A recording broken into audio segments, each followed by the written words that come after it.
Hello friends, welcome to my YouTube channel. तो friends, मैं हूं सौरभ। आज मैं आपको पढ़ाने वाला हूं क्लास 12 इंग्लिश का second chapter lost spring by Anees Jung. तो फ्रेंड्स, चलिए वीडियो को स्टार्ट करते हैं।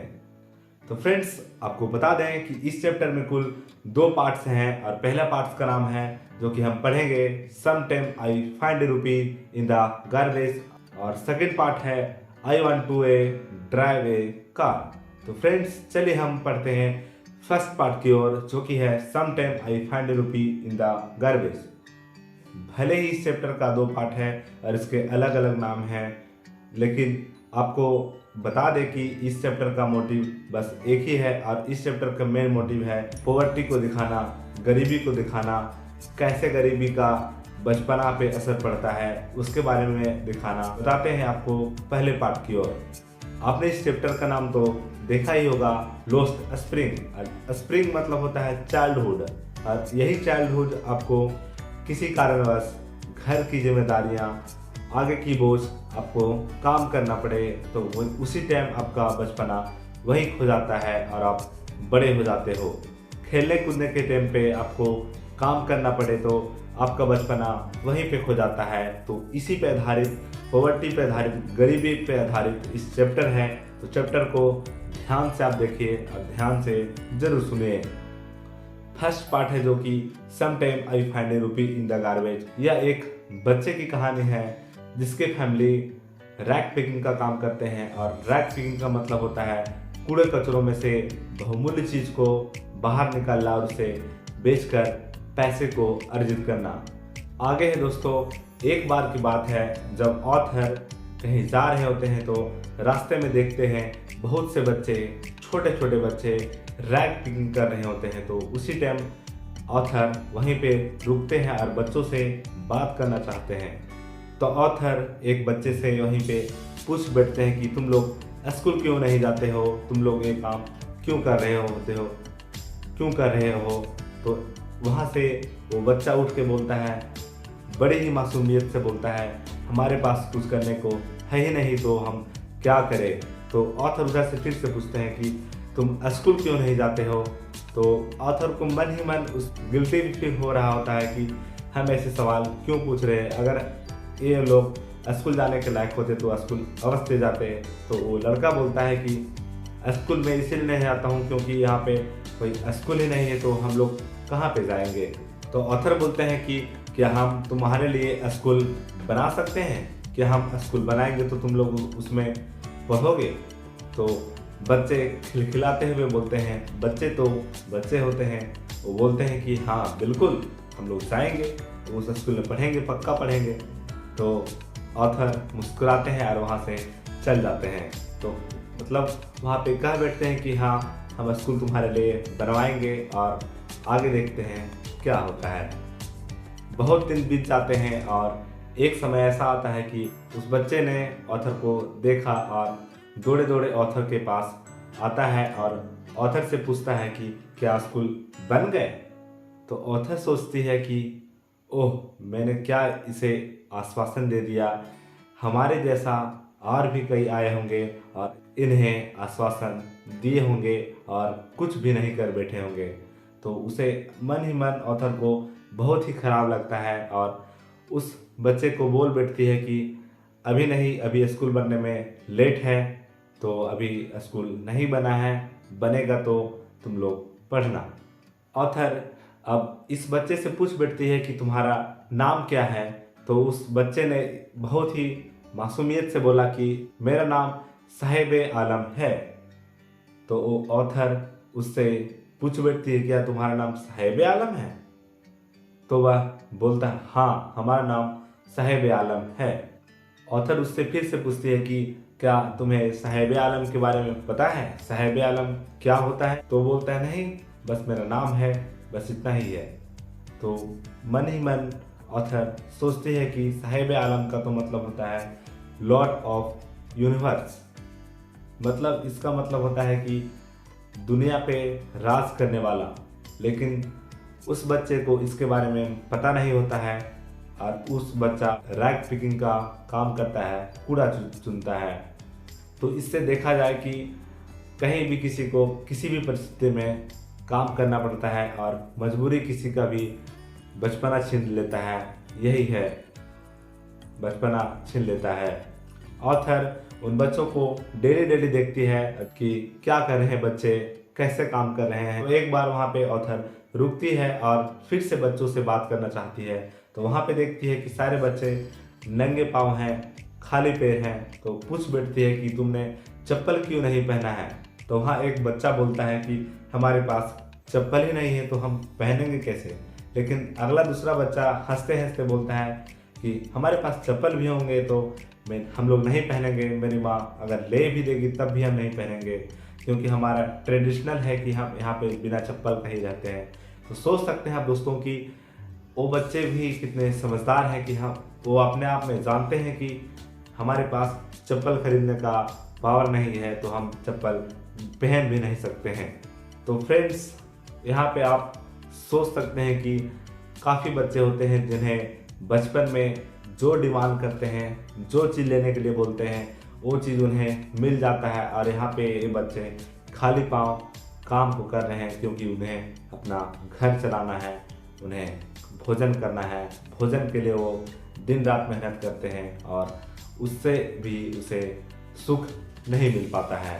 तो अब ऑथर साहिब आलम के फैमिली के बारे में बताते हैं कि साहिब आलम पहले थाने में रहते थे। थाना एक जगह का नाम है, वहाँ पे ये पहले रहते थे। और एक बार तूफान आया था जिसके कारण उनके ग्रीन फील्ड पूरा बर्बाद हो जाता है, समाप्त हो जाता है, जिससे ये खाली हो जाते हैं। और तब ये सोचते हैं कि अब हम दिल्ली जाते हैं और दिल्ली के सीमापुरी स्थान पे जाके रुक जाते हैं और वहीं पे ये अपना काम करते हैं, जो कि शुरू से ही काम करते हैं रैग पिकिंग का।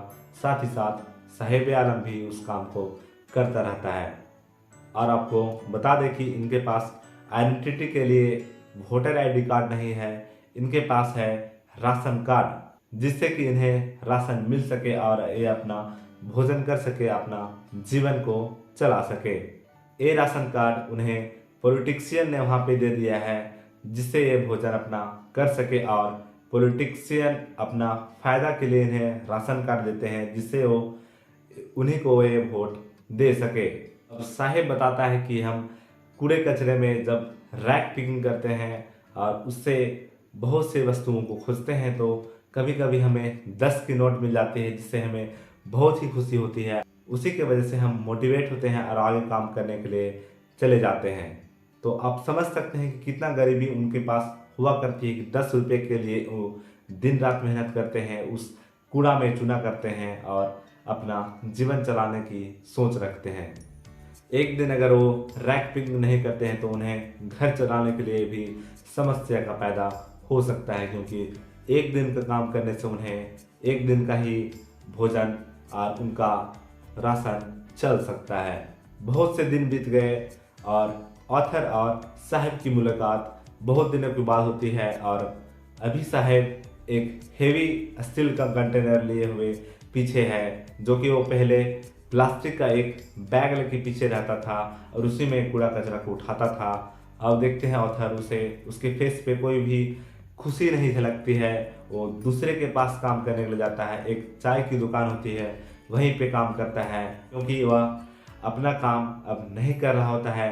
उन्हें पैसा भी मिलता है वहाँ पे और खाने को भी मिलता है, लेकिन उसे अपना काम नहीं मिल पाता है और वह दूसरे के अंडर में काम करता है। और जब प्लास्टिक चुना करता था उस टाइम उसे आज़ादी थी कि जब हमें काम करना हो तो हम कर सकते हैं, लेकिन यहाँ पे इसे ड्यूटी करना पड़ता है टाइम टू टाइम। और जब ये दुकान जाता है और उसके बाद जब इसका टाइम समाप्त होता है तभी घर वापस आता है, तो इसके पास सारा आज़ादी जो होता है वो छिन जाती है दूसरे के पास काम करने से। पहले वो प्लास्टिक जब चुनता था तो इधर उधर जाके चुना करता था, लेकिन वह अब ये काम छोड़ दिया है। तो आप बता सकते हैं कि इस काम को उसे करना चाहिए या नहीं करना चाहिए। अब आपके ऊपर मैं छोड़ता हूँ क्या करना चाहिए था उसे। तो यहीं पे ये स्टोरी जो कि पहला पार्ट है ये समाप्त होता है और दूसरा पार्ट स्टार्ट हो जाता है, जो कि दूसरा पार्ट है I want to drive a car. तो चलिए इसको देखते हैं। एक कहानी एक मुकेश नाम के लड़का होता है, उसकी कहानी है। और यह मुकेश बनना चाहता है एक मोटर मैकेनिक। मुकेश के भी वही समस्या रहती है, ये भी पॉवर्टी से जूझता रहता है, गरीबी में भी इसका भी फैमिली रहता है। और इसके फैमिली काम करते हैं बैंगल मैकिंग का, और यह भी उस टाइम वही काम करता है। लेकिन इसका सपना होता है कि मैं मोटर मैकेनिक बनूंगा। आपको बता दें कि मुकेश फिरोजाबाद से बिलोंग करता है, और उसके फैमिली और वहाँ के आस पड़ोस के लोग सभी लोग बैंगल मैकिंग का काम करते हैं। और इनके पहले से ही बैंगल मैकिंग का काम चलता आ रहा है दादा परदादा से, और मुकेश को भी ये काम करना पड़ता है। लेकिन जब ऑथर मुकेश से बात करती है तो मुकेश बताता है कि मुझे मोटर मैकेनिक बनना है। तो ऑथर पूछती है, क्या तुम्हें मोटर मैकेनिक बनने के लिए कुछ इसके बारे में जानकारी है? क्या तुम मोटर बनाने को जानते हो? कार के बारे में तुम जानते हो? तो मुकेश बोलता है कि हाँ, मैं सीखते सीखते कार के बारे में और अन्य भी चीज़ के बारे में समझ लूँगा, जान लूँगा। सारा नॉलेज को गेन करके एक दिन में बहुत बड़ा मोटर मैकेनिक बनूँगा। तो दोस्तों, मुकेश का अपने आप पे कॉन्फिडेंस रहता है कि मैं ये काम कर लूँगा। दोस्तों, मैंने आपको पहले ही बताया कि बैंगल मैकिंग का काम मुकेश के फैमिली पहले ही से करते आ रहे हैं। और आपको बता दें कि बैंगल मैकिंग में एक बहुत ही बड़ी समस्या होती है, आँख की समस्या। इनके आँख की रोशनी कमज़ोर हो जाती है और धीरे धीरे वृद्ध होने पे आँख का पूरा रोशनी चला जाता है, जो कि अभी से ही मुकेश के आँखों में डिफेक्ट कर सकता है। यही वजह है कि मुकेश के साथ ही साथ छोटे छोटे बच्चों में, वहाँ पे आस पड़ोस बच्चे हैं, उनके आई साइड होने की समस्या बढ़ जाती है। और यही बात है कि उन्हें मजबूरी में ये काम करना पड़ता है, क्योंकि वहाँ पे पॉवर्टी इतना ही है कि उन्हें बैंगल मैकिंग के अलावा कुछ काम वहाँ पे रहता ही नहीं, इन्हें यह काम करना पड़ता है। इनके आँख लाइट में वर्क नहीं कर पाते हैं, क्योंकि पहले ही से ही इनका आँख खराब चल रहा होता है, और इनके आँख का जो रोशनी होता है पहले ही से ही गायब होता रहता है, क्योंकि बैंगल मैकिंग के साइड इफेक्ट से उनके आँख पे बहुत से प्रॉब्लम पहले ही से ही रहे होते हैं। तो यही वजह है कि उन्हें लाइट में देखने में समस्या होती है। हालांकि ये कानूनी अपराध है कि छोटे बच्चों से काम कराना, लेकिन वहाँ पे कोई उपाय भी नहीं है कि इन्हें स्कूल भेज के इन्हें नौकरी कराया जाए, इन्हें पढ़ाया जाए। ये भी वहाँ पे कोई सिस्टम नहीं है। इन्हें करना है तो बस बैंगल मैकिंग का ही काम करना होता है।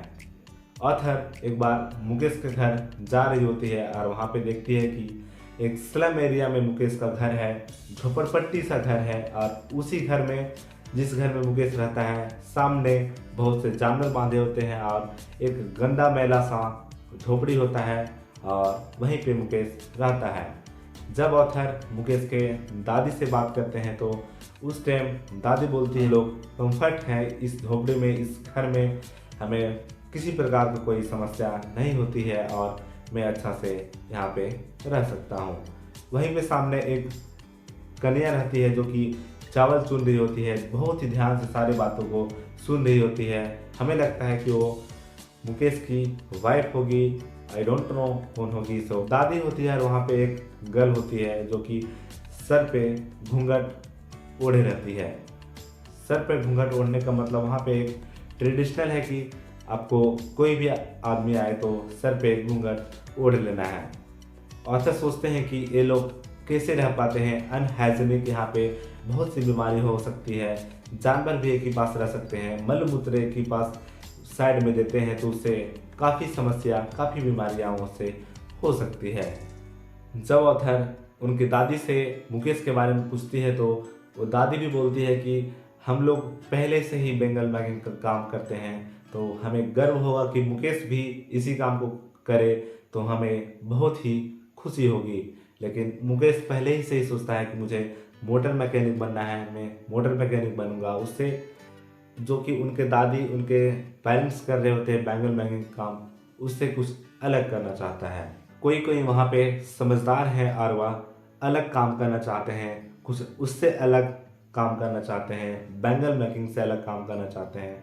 लेकिन अगर वो काम करने के लिए आगे आते हैं तो उन्हें पॉलिटिशियन, बड़े बड़े बिजनेसमैन, इंजीनियर वहाँ पे उन्हें दबा देते हैं और कुछ प्रलोभन देके वहीं पे उन्हें काम करने के लिए बोलते हैं, जिससे वह आगे बढ़ नहीं पाते हैं और उनका गरीब समाप्त नहीं हो पाता है। और यही वजह है कि वह पहले से ही गरीब थे और आगे भी गरीब रह जाते हैं। तो दोस्तों, विद इन ए चैप्टर समाप्त होता है। आपको ये अगर चैप्टर अच्छा लगे तो प्लीज़ लाइक करें, शेयर करें और हमारे चैनल को जरूर सब्सक्राइब करें। जय हिंद, जय भारत।